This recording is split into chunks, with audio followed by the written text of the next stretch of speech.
There's a dream you don't forget, a dream that lingers like a stain on your subconscious, a dream that when you wake up doesn't feel like a dream at all, but a warning. Carl Jung spent his life studying these dreams, not the fleeting, nonsensical ones, not the fantasies we dismiss by morning, but the dreams that repeat, the dreams that leave you gasping for air in the dark, the dreams that, if you ignore them, might just shape your future in ways you can't undo. Tonight, we explore 5 of these dreams, 5 visions from the unconscious that Jung himself labeled as urgent. And if you've had any of them, it's time to listen. It starts subtly. A presence. You're in a familiar place, your bedroom, a street you know, but something's off. The air is heavier, the light is wrong, and then you see it. A figure, darker than the darkness around it, motionless, watching. You tell yourself it's just a dream, but Jung would disagree. In his files there's a case from 1936. A man dreamt of this figure for weeks. Always in the corner, always silent. He ignored it. Then his business partner vanished with his life savings. The police found a note in the empty office. "You saw me coming." Jung called this the shadow, not just a hidden part of yourself, but a living truth you refuse to see. The patients who listened to these dreams, they avoided disaster. The ones who didn't, they learned the hard way that the shadow doesn't disappear. It waits. So if you've seen this figure, ask yourself, what's lurking at the edges of your life, and why are you pretending not to notice? You're standing on solid ground, then without warning, it's gone. You're falling, not the thrilling fall of a roller coaster, the kind where your stomach lurches into your throat, where you know with absolute certainty that there's no bottom. Most people wake up before they hit. Jung's patients weren't so lucky. In his records, there's a woman who had this dream every night for a month. She ignored it. 2 weeks. Later, her husband left. Her business collapsed. Her life as she knew it was over. When she came to Jung in tears, he asked her one question. When did you first feel the ground slipping? Because that's what these dreams are. Not random stress, not anxiety. They're the unconscious screaming, you're losing control. And if you don't act now, the fall will destroy you. The falling dream isn't a prediction, it's a last chance. You're running. You don't know from what, you don't know why, but you know with primal certainty that if it catches you, you're dead. Your legs burn, your lungs scream. And no matter how fast you go, it's always right behind you. Jung documented hundreds of these dreams. One, in particular, stands out. A politician in the 1920s dreamt of being chased through a maze. He laughed it off. 6 months later, the scandal broke. The press hounded him. The public turned. He took his own life in a hotel room. In his final letter, "They're here." Jung's conclusion was chilling. The thing chasing you in dreams isn't a monster. It's the truth. The debt you're ignoring, the lie you've buried, the past you won't face. And the unconscious has a rule. The longer you run, the closer it gets. So tonight, before you sleep, ask yourself, what's chasing you? And what happens if you finally stop running? You wake up and the room is cold. Someone was just here. You felt them, the weight on the bed, the breath on your neck. But when you turn on the light, there's nothing, except the certainty, bone deep and unshakable, that they spoke to you. Jung collected these stories for decades. One still haunts me. A mother dreamt of her drowned son every night for a year. He'd say the same words, "The water isn't deep." She thought it was grief. Then in 1953, a drought hit. The lake where he died dried up. His body was found in the shallows. Jung's notes are clear. The dead don't visit dreams to haunt us. They visit to finish what they couldn't in life, to warn, to forgive, or to say goodbye. And then there's the dream that changes everything, the sky on fire, the earth splitting open, the end of the world, not as a movie, but as something you know, in your bones, is coming. Jung saw these dreams before wars, before revolutions, before collapses. But here's what most miss. The apocalypse in your mind is never about the world. It's about you, the life you're clinging to, the identity you're terrified to lose, the future you're too afraid to face. Jung's warning was simple. These dreams don't predict the end. They demand one, because sometimes the only way to survive is to let everything burn. So tell me, which of these dreams have you had? And more importantly, what are you going to do about it? Then there's the water. Dark, endless, rising faster than you can scream. You try to swim, but your limbs move through liquid concrete. The surface slips further away. This isn't just fear, it's suffocation in dream form. Jung's most chilling case, a diplomat who dreamt of drowning every night before WWI. He drowned in reality 6 months later, not in water, but in a gas attack. The unconscious knows what we refuse to admit. Some endings don't come with warning signs. They come with replays. Ask yourself, what in your life feels like drowning? The job stealing your soul? The relationship draining you? The addiction pulling you under? Jung called water the symbol of the unconscious itself, and when it turns against you in dreams, the message isn't poetic. It's primal. Swim or die. Your mouth fills with blood before you feel it, the crunch of enamel giving way. You spit teeth into your palms like broken pearls. Modern therapists call this stress. Jung called it the body's mutiny. In his private journals, a woman dreamt this for years while smiling through an abusive marriage. When her teeth shattered in the dream for the final time, her husband shattered her jaw in reality. The unconscious doesn't speak in metaphors when literal violence is coming. Teeth in dreams aren't about vanity. They're about power. Your ability to speak, to bite back, to survive. So if they're crumbling, what part of you is being silenced? The crowd stares as you realize you're naked. Not sensual, not free, exposed in the worst way possible. Jung traced this dream to 12 patients who later faced scandals. But the most revealing case?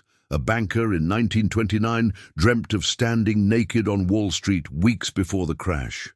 His unconscious knew what his pride wouldn't admit. He was financially bare, stripped, vulnerable. The dream wasn't embarrassment, it was prophecy. Your nakedness in dreams is never about skin. It's about secrets. The truth that could ruin you if it got out. The mask slipping. The question is, who sees you when you're not performing? You find a door in your own home you never noticed. Behind it, a room, dusty, familiar, filled with objects that whisper memories you can't quite grasp. Jung documented this in soldiers before PTSD episodes, in wives before discovering affairs, in artists before creative breakthroughs. The room isn't just hidden, it's waiting. One patient ignored it until the day she found her husband's second phone, filled with texts to a woman whose name matched the graffiti on the dream room's wall. The unconscious never forgets what the conscious buries. So tell me, what's behind your forgotten door? You wake up in your bed, or think you do. The shadows writhe, something sits on your chest. You try to scream. Nothing comes. Jung connected this to 17 cases of sudden career paralysis, a pianist's hands freezing on stage, a politician going mute mid-speech. The unconscious doesn't care about sleep science. It's showing you where you're already paralyzed in waking life, where fear has stolen your voice, your movement, your will. The monster isn't on your chest, it's in choices you refuse to make. So ask yourself, what's holding you down? The water isn't just water, it's thicker, colder. It fills your lungs like liquid lead. You kick toward the surface, but the moonlight keeps receding. This isn't just drowning, it's being erased. In 1947, Jung treated a submariner who had this dream 3 nights before his vessel sank. He survived by remembering the dream's warning: swim toward the blackness, not the light. The other crew members? They followed emergency protocol toward the illuminated exits, which were jammed with debris. Jung discovered something terrifying about drowning dreams.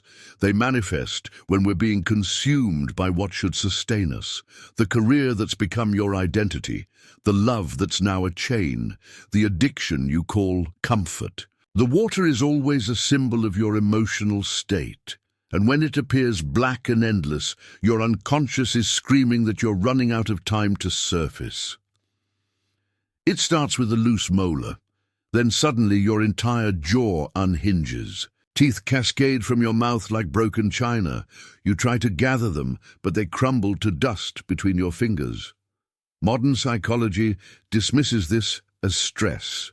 Jung's files prove otherwise. In 1938, a concert pianist dreamt this before her debut. On stage, her fingers locked permanently. The unconscious had sacrificed her teeth to warn about her real instrument, the hands she was destroying through 18-hour practices. Teeth, in alchemy, symbolize transformation through destruction. When they fall in dreams, it's not about aging, it's about a forced rebirth. What part of your life is rotting while you pretend not to smell it?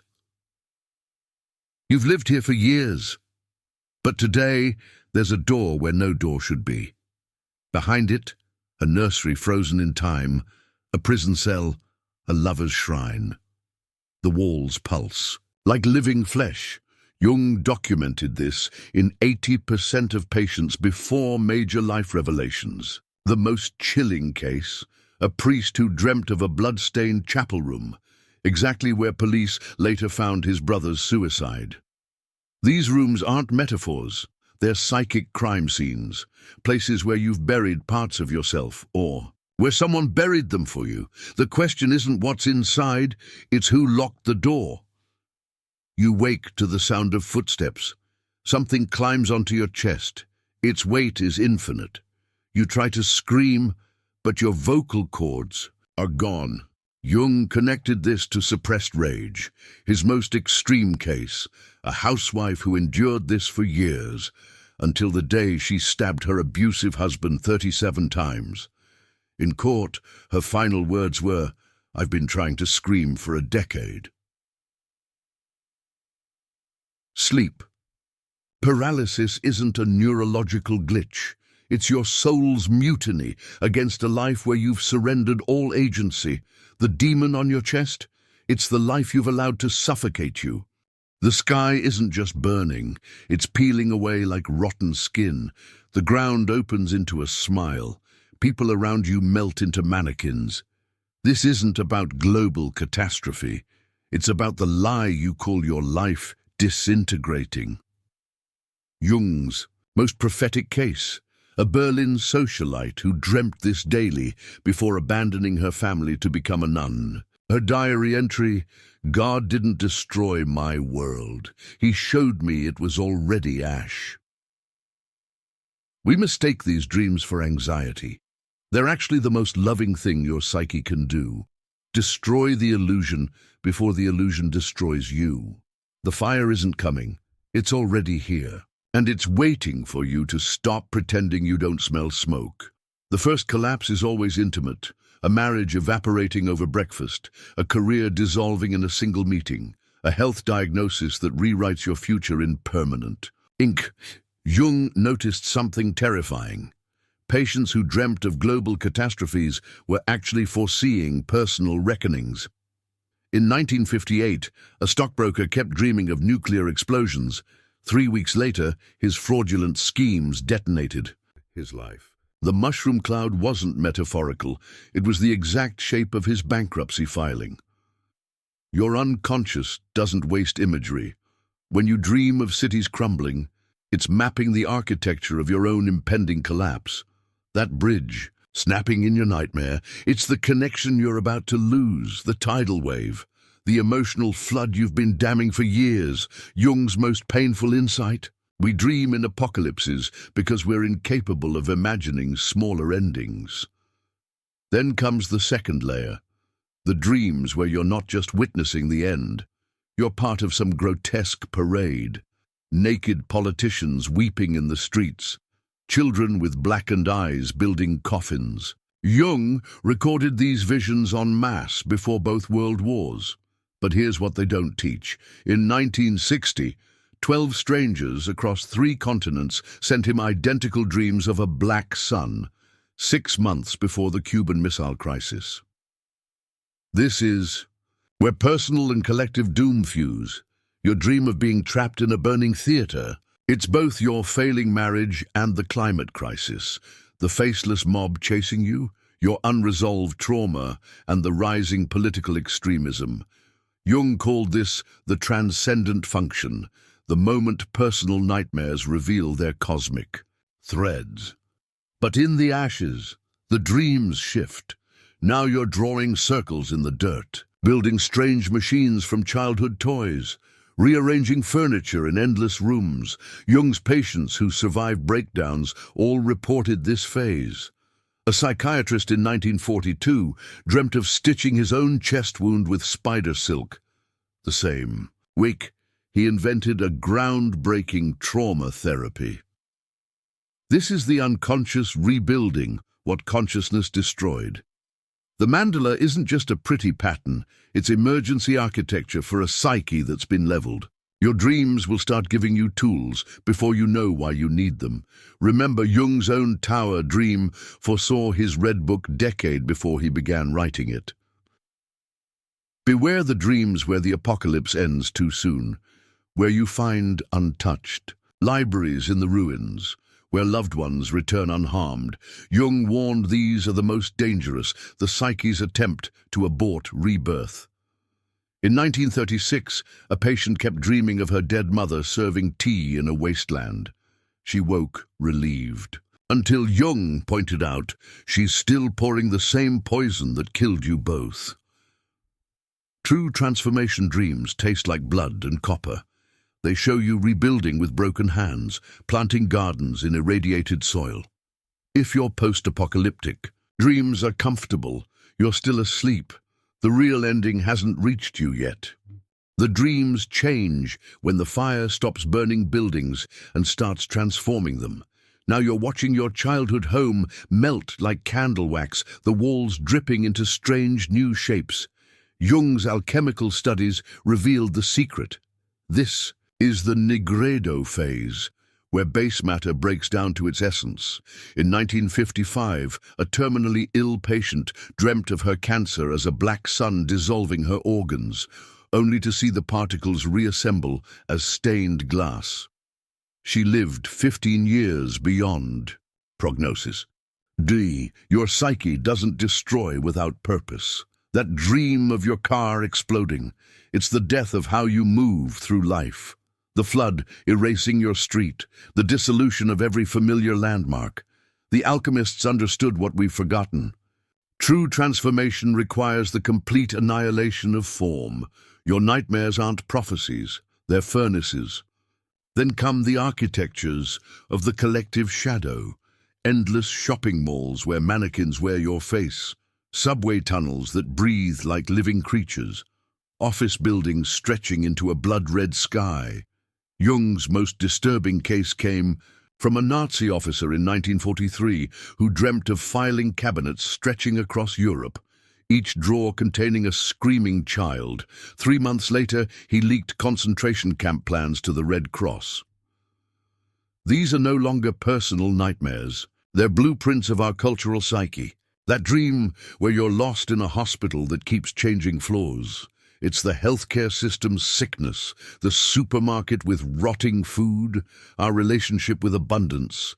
When your personal apocalypse dreams morph into these structures, Jung's warning becomes clear: the personal is now political. The cure will require both. In the deepest ashes, the animals arrive, not the comforting spirit guides of New Age fantasies. These creatures are wounded, furious. A three-legged wolf leading you through minefields. A flock of blind ravens, building nests from barbed wire. Jung's final notes describe a patient's dream of a dying whale singing maps into its own blubber. The exact week oceanographers discovered whale songs can chart seafloor topography. These are the instincts we've mutilated trying to civilize ourselves. That scorpion in your dream that stings you awake. It's the venomous truth you need to survive. The injured tiger pacing your apartment. Your suppressed rage now too weak. To protect you, the unconscious sends wounded guides because only what's been broken can lead us through the breaking world. The final dreams show the machinery behind reality.